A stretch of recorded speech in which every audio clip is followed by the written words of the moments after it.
Welcome to our channel. ఈ రోజు నేను ఛాలెంజ్ చేసి చెప్తున్నా అండి. అది కూడా 45 రోజుల్లో మీకు హెయిర్ లాస్ కంట్రోల్ అయ్యి హెయిర్ గ్రోత్ వస్తుంది అని చెప్పేసి అంటున్నారు. ఇది నా మాట కాదు, నేను చెప్పిన మాట కాదు.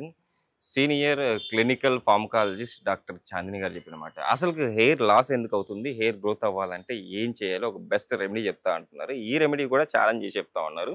సో అదేదో మేడం ద్వారానే తెలుసుకుందాం. నమస్తే మ్యామ్. మేడం, ఛాలెంజ్ చేసి చెప్తున్నారు 45 రోజుల్లో ఎవరి హెయిర్ అయినా కానీ బాగా ఎక్కువగా బాగా పెరుగుతుంది. ఈ రోజు నేను చెప్పే రెమెడీ చెప్తే అంటున్నారు. సో ఏంటి రెమెడీ అది మన ప్రేక్షకుల కోసం ఎలా యూజ్ అవుతుందో మన ప్రేక్షకుల కోసం తెలియజేయండి. యాక్చువల్గా ఫస్ట్ ఆఫ్ ఆల్ హెయిర్ ఎందుకు ఫాలో అవుతుంది, ఎందుకు గ్రోత్ అవుతుంది, సో ఈ 2 రీజన్స్ ఇంపార్టెంట్. ఓకే. చాలా మందికి కొన్ని existed diseases or some mental conditions, some hormonal imbalance along with nutritional deficiency. So ఇవన్నీ కూడా హెయిర్ గ్రోత్లో ఒక పార్ట్ అనమాట. సో మీరేంటంటే ఈ పార్ట్స్ని మీరు కంట్రోల్ చేసుకుంటూ హెయిర్కి ఇవ్వాల్సిన న్యూట్రిషన్ ఫుడ్ ఇస్తే అది కంపల్సరీగా గ్రోత్ అవుతుంది. మీకు ఆకలి వేస్తుంది, అన్నం పెడితే ఎందుకు ఆకలి తగ్గదు? Just thinking. సో మన హెయిర్ ఎందుకు ఫాలో అవుతుంది? థైరాయిడ్ కండిషన్స్ ఉన్నా ఫాలో అవుతుంది. Either some chronic diseases or cancer treatments, either hereditary or nutritional deficiency like vitamins, next మన హెయిర్కి కావాల్సిన వైటమిన్ సి, వైటమిన్ ఈ ఇట్లాంటివి లేకపోవడం, అండ్ దానికి కావాల్సిన హెయిర్ గ్రోత్కి కావాల్సిన బయోటిన్ ఇలాంటి పదార్థాలు లేకపోవడం.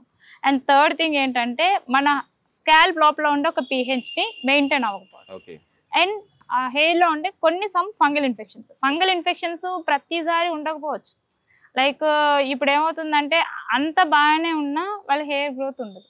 సో ఎందుకు? సో వీళ్ళకి ఏంటంటే న్యూట్రిషనల్ డెఫిషియన్సీ కూడా ఉంటుంది. నవే డేస్ మనం తిన్న ఫుడ్ కూడా పెద్ద బ్లండర్ అనమాట. సో ఒకటి తీసుకుంటే ఒకటి తీసుకోము, ఒకటి తీసుకుంటే ఒకటి తీసుకోము. సో ఈ రీజన్స్ వల్ల హెయిర్ ఫాల్ అవుతుంది. కాబట్టి హెయిర్ని మనం ఎట్లా ఉంచుకోవాలి అదే యాక్చువల్గా ఇంపార్టెంట్. ఫస్ట్ ఆఫ్ ఆల్ ఏంటంటే హెయిర్కి కావాల్సిన బ్లడ్ సర్క్యులేషన్ అందా. సో హెయిర్కి కావాల్సిన బ్లడ్ సర్క్యులేషన్ ఇవ్వాలి అంటే బ్లడ్లో ఉండే ఇంగ్రీడియంట్స్, మల్టీవైటమిన్స్ హెయిర్కి వెళ్ళేటట్టు చూసుకోవాలి. ఓకే. సో అందులో ఎలాంటివి మనం చేయాలి అంటే అసలు అన్నీ ఉండేటట్టు. సో ఇప్పుడు ఏంటంటే కరివేపాకు మీరు తీసుకుని ఉంటుంటారు, కర్రీ లీవ్స్లో ఆల్మోస్ట్ హెయిర్కి కావాల్సిన అన్ని ఇంగ్రీడియంట్స్ ఉంటాయి. సో మీరు కరివేపాకు జ్యూస్ని కనుక మిక్స్ చేసి ఒక 45 days అయితే హెయిర్ కి కావాల్సిన ఫుడ్ అనేది కంప్లీట్గా జ్యూస్. మేడం, ఓన్లీ ఇప్పుడు కర్రీ లీవ్స్ ను మీరు జ్యూస్ లాగా చేసుకొని తీసుకోవాలంటున్నారు. అందులో యాడ్ గా అంటే ఏం తీసుకోవద్దా? ఓన్లీ కరివేపాకు మాత్రమే తీసుకోవాలా? సో దాంట్లో ఆల్మోస్ట్ హెయిర్ కి కావాల్సినవి ఉంటాయి. మీరు చెక్ చేసుకుంటే కర్రీ లీవ్స్ లో ఉండే ఇంగ్రీడియంట్స్ కూడా చాలా వైటమిన్ ఈ అండ్ బ్లడ్ పెరగటానికి, మీరు నాట్ ఓన్లీ లైక్ హెయిర్ గురించనే కాదు, ఈవెన్ బ్లడ్కి కూడా. సో ఎవరైతే 8 అట్లా ఉంటారో సో వాళ్ళకు కూడా మీరు కరివేపాకు పచ్చడి కానీ కరివేపాకు ఫార్మేషన్ కానీ ఇంక్రీజ్ చేసుకుంటే ఆటోమేటిక్గా వాళ్ళకి హెచ్బి కూడా పెరుగుతుంది అనమాట. Okay ma'am. సో ఇదేంటి అంటే ఇప్పుడు కరివేపాకుని మీరు జ్యూస్ రూపంలోనే తాగాల్సిన అవసరం లేదు, అంటే జ్యూస్ రూపంలో తాగుతూ కూడా. సో మీరు ఏంటంటే కరివేపాకు, గోవా లీవ్స్ ఐడియా ఉన్నాయా?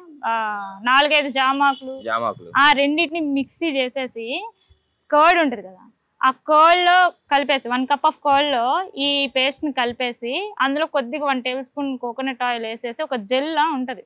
ఆ జెల్ని మీరు హెడ్కి అప్లై చేసేసి ఒక 1 to 2 hours ఉంచి మైల్డ్ కొద్దిగా షాంపూతో వాష్ చేసినా కూడా హెడ్లో ఉండే డాండ్రఫ్ అంతా చనిపోయి దాంట్లో ఉండే pH లెవెల్స్ తగ్గి ఆటోమేటిక్గా మీకు హెయిర్ గ్రోత్ అట్లాగే హెయిర్ ఫాల్ అవ్వకుండా 2 ఉంటాయి అన్నమాట. అసలు హెయిర్ ఫాల్ ఎందుకు అవుతుంది మెయిన్గా అంటే ఫర్ ఎగ్జాంపుల్ కొన్ని థింగ్స్ని మీరు మోడిఫై చేయలేరు. లైక్ ఇప్పుడు ఎన్విరాన్మెంటల్ పొల్యూషన్ ఉంది, మీరు పొల్యూషన్ మోడిఫై చేయగలరా? బయట వెహికల్ పొల్యూషన్ మీరు మోడిఫై చేయగలరా? సో దాన్ని మోడిఫై చేయలేరు. కాబట్టి మీరు తీసుకోగలిగింది ఏంటంటే మీకున్న డిసీజ్ని కంట్రోల్లో పెట్టుకుంటూ, ఏవైతే డిసీజెస్ వల్ల వస్తున్నాయో సో వాటిని కంట్రోల్లో పెట్టుకుంటూ న్యూట్రిషనల్ సపోర్ట్ ఇవ్వాలి. ఓకే. సో ఇలా న్యూట్రిషనల్ సపోర్ట్ ఇచ్చినప్పుడు ఏమవుతుందంటే హెయిర్ ఫాల్ అవ్వకుండా హెయిర్ స్ట్రాంగ్ అయ్యి గ్రోత్ అవడానికి ఎక్కువ అవకాశం ఉంటుంది. మేడం, కరివేపాకు అండ్ జ్యూస్ తీసుకోవాలి అని చెప్పేసి అన్నారు కదా, ఈ జ్యూస్ ను డైలీ ఎన్నిసార్లు తీసుకోవాలి, ఎంత క్వాంటిటీలో తీసుకుంటే మంచిది అంటారు? జస్ట్ 200 ml చాలు. అండ్ ఎర్లీ మార్నింగ్ తీసుకుంటే, అంటే ఎర్లీ మార్నింగ్ అంటే బ్రేక్ఫాస్ట్ తర్వాత అయినా తీసుకోవచ్చు, లేదా మీరు ఈవినింగ్ టైంలో. ఓకే మేడం, 200 ml లో ఎన్ని కరివేపాకులు తీసుకోవాలి? 200 ml లో ఎన్ని కరివేపాకులు తీసుకోవాలంటే జస్ట్ ఒక రెమ్మ చాలు. ఒక రెమ్మలో అంటే ఒక 10-15 లీవ్స్ ఉంటాయి. సరిపోతుంది. మేడం ఇప్పుడు మీరు యాక్చువల్లీ కరివేపాకు హెయిర్ లాస్‌ని కంట్రోల్ చేస్తూ హెయిర్ గ్రోత్‌ని స్టిమ్యులేట్ చేస్తది. మీరు చెప్పినట్టు తీసుకుంటే అని చెప్పేసి అంటే ఛాలెంజ్ కూడా చేశారు. అంటే నాకున్న చిన్న డౌట్ ఏంటంటే ఈ మధ్య కాలంలో చిన్న పిల్లల్లోనే గ్రే హెయిర్ ప్రాబ్లమ్ వస్తా ఉంది కదా! సో, ఆ ప్రాబ్లమ్‌ని క్యూర్ చేయగలుగుతదా? ఖచ్చితంగా. మీకు గ్రే హెయిర్ కానీ, వైట్ హెయిర్ కానీ, సో అందులో ఉండే వైటమిన్ సి ఇంగ్రీడియంట్ గానీ, వైటమిన్ ఈ గానీ, యాంటీ ఆక్సిడెంట్స్ గానీ, సో ఈ హెయిర్ గ్రోత్ అవ్వటానికి అండ్ గ్రే హెయిర్ రాకుండా ఉండటానికి హెల్ప్ చేస్తాయన్నమాట. అలాగే హెయిర్ గ్రోత్‌ని ప్రమోట్ చేస్తాయి. హెయిర్ గ్రోత్ అయ్యే విధంగా కూడా చూస్తాయి. సో ఇది తీసుకోవటం వల్ల బెనిఫిట్ చెప్పాను కదా! మీకు ఎప్పుడైతే బ్లడ్‌లో ఉండే బ్లడ్‌కి కావాల్సిన components like iron and magnesium ఇవన్నీ బూస్టర్స్ దొరికాయో, సో మీకు ఆటోమేటిక్‌గా హెయిర్ గ్రోత్ అలానే పెరుగుతదన్నమాట. మేడం ఇప్పుడు యాక్చువల్లీ మీరు చెప్పినది డైరెక్ట్‌గా తీసుకోమంటున్నారు జ్యూస్ రూపంలో. బట్ మనము కరివేపాకుని మనం పోపులో కూడా యూజ్ చేస్తాం. నేను అదే సో, చెప్తున్నా. అలా తీసుకున్నా కూడా మనకొస్తదా ఇలా? లేకపోతే ఇలానే లేదు. మీరు తీసుకునే ఫార్మ్ ఏదైనా పర్వాలేదు. లైక్ మీరు కరివేపాకు పచ్చడి తినొచ్చు. లేదు కరివేపాకుతో చేసుకునే కరివేపాకు పొడేసుకొని తినొచ్చు.